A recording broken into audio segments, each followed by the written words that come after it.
وەکو کۆمپانیای ئیندیپێندەنس تاکس فری شۆپ هەستاین بەکردنەوەی ئەم شۆپە لە ناو شاری سلێمانی لە ماگما سکوێر کە تایبەتە بە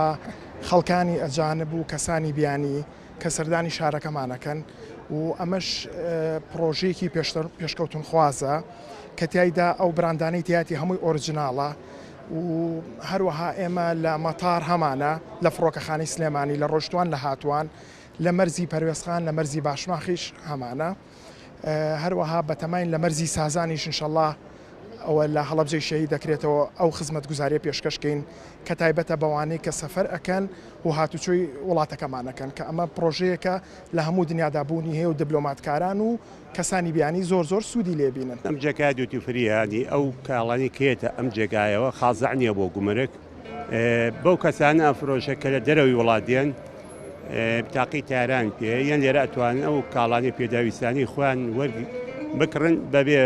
گومرک ئەمەش لەگەڵ بازارە جیاوازەیەکی نرخی هەیە حتمما ئەم شتانە لە هەموو جیهانە هەیە لە زۆر وڵاتانە هەیە ئەمە کە لێرەش کراوەتەوە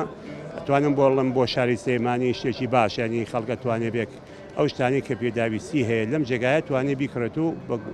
بە نرخێکی هەرزانتر لە بازار.